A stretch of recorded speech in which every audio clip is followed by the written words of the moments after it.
India mourns the loss of one of its finest economic minds, a gentle, humble, and dignified individual who was well respected across party lines, and a statesman who always put India's growth above everything else.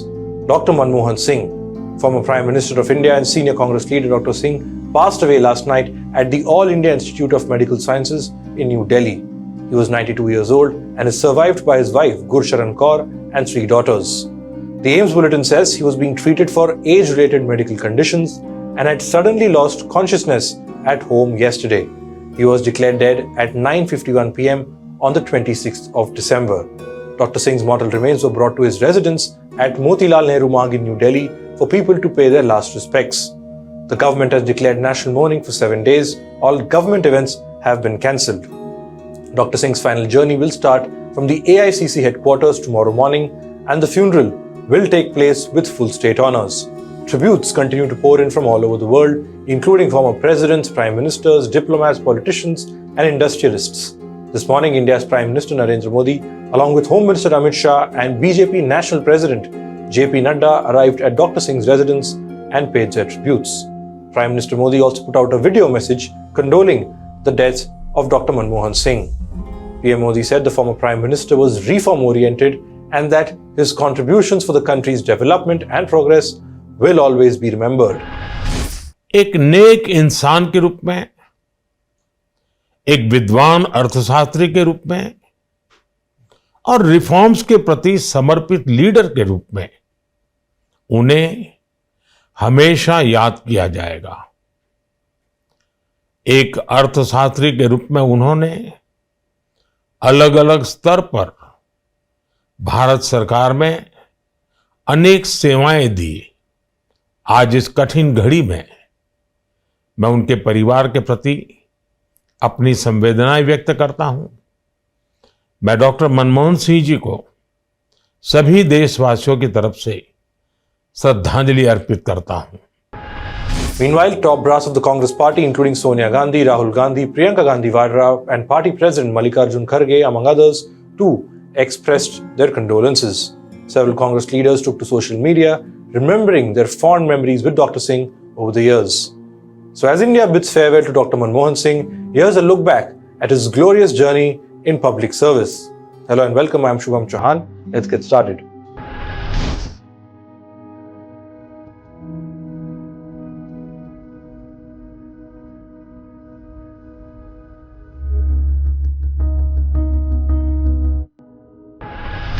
Over the decades, Dr. Singh wore many hats. An economist, governor of the Reserve Bank of India, finance minister, 2 terms as the Prime Minister of India, just to name a few.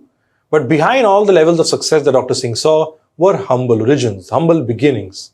Dr. Manmohan Singh was born on 26th of September 1932 in a village in undivided Punjab at the time. His early life saw hardships, like studying at night under streetlights to escape the noise in his joint family home. Dr. Singh's family migrated to Amritsar in India from Pakistan during the partition in 1947. By early 1950s, he had masters in economics from Punjab University, first-class honours in economics in 1957, and a doctorate in economics from Oxford University. In 1971, he began his journey in the government of India. Dr. Singh went on to hold key positions in the government, including Chief Economic Advisor when Indira Gandhi was Prime Minister between 1972 and 1976. Dr. Singh was also the governor of the Reserve Bank of India between 1982 and 1985. He was also the deputy chairman of the erstwhile Planning Commission between 1985 and 1987 and chairman of the University Grants Commission in the first half of 1991 for a few months, that is. And things took a fresh turn after that. The year, like I said, was 1991. That was the year when Manmohan Singh became what he calls the accidental finance minister. Dr. Alexander, who was advising the Prime Minister, he said I should be approached for the finance minister's job. So Dr. Alexander came and saw me. I had just come back from Holland. I was sleeping. So my wife said, I cannot be disturbed. But Dr. Alexander said, well, it's urgent, and therefore he came and told me that this is what the Prime Minister was thinking. I was then the chairman of the University Grants Commission. The next morning, I went to the office as usual. Narasimha Rao ji was searching for me, and he traced me to the UGC, and he said, "Where are you?" I said, "I am in the UGC." He said, "Hasn't Dr. Alexander mentioned to you what we have for you?" I said, I didn't take him very seriously. And Narasimha Rao ji said, "No, you go and get dressed up and come for the swearing-in ceremony." So that's how I became the finance minister. So people say I was accidental prime minister. I was also accidental finance minister.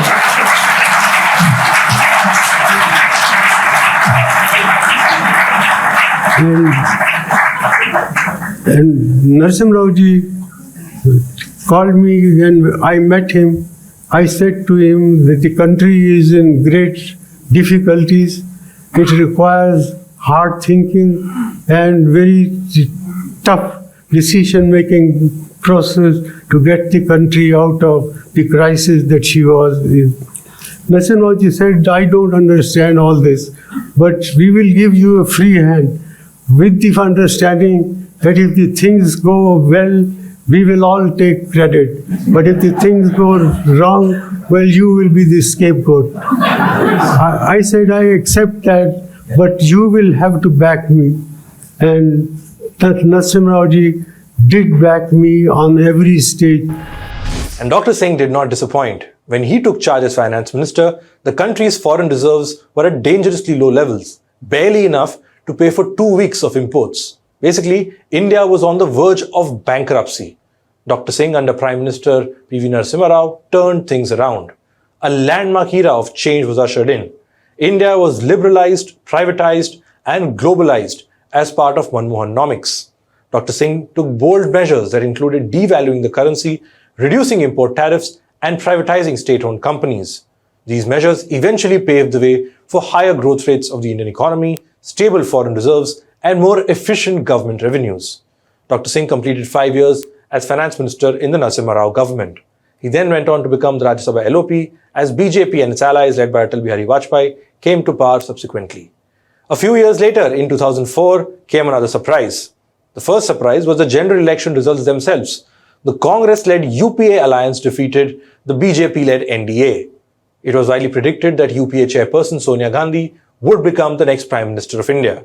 But when the time came, she stepped aside, citing her inner voice. And on the 22nd of May 2004, 71-year-old Dr. Manmohan Singh took oath as the 14th Prime Minister of India. I, Manmohan Singh, do swear in the name of God that I will bear true faith and allegiance to the Constitution of India as by law established, that I will uphold the sovereignty and integrity of India, that I will faithfully and conscientiously discharge my duties as Prime Minister for the Union, and that I will do right to all manner of people in accordance with the Constitution and the law, without fear or favor, affection or ill will. Dressed in his trademark white kurta pajama and blue turban, Manmohan Singh became the first Sikh Prime Minister of India. So after accidental finance minister, Dr. Singh had now become the accidental Prime Minister, leading a coalition government. Singh's first tenure as Prime Minister saw several high points. The period between 2004 to 2009 was marked by high economic growth rate that positioned India as the world's fastest growing major economy. His government launched landmark social reforms like Manrega, which is the rural guarantee scheme that continues till date, and the all-important Right to Information Act. On the foreign policy front, the biggest takeaway in the first tenure of Dr. Manmohan Singh was the India-US nuclear deal. The big highlight. The deal took 3 years to eventually fructify. From 2005 to 2008, Singh and George Bush, who was the US president at the time, actively took part in ensuring the deal worked out. Dr. Singh even risked his own government over the deal. Standing in his way at that time was the Left Front, which was an ally of the Congress. The Left Front, which was against the nuclear deal, withdrew support from the government. Eventually, Manmohan Singh went on to win the trust vote in Parliament thanks to the Samajwadi Party, which came to the Congress's rescue. The historic India-US nuclear deal marked the end of decades of nuclear isolation for New Delhi. And it was the start of a fresh chapter in not just India-US ties, but also New Delhi's standing on the global stage.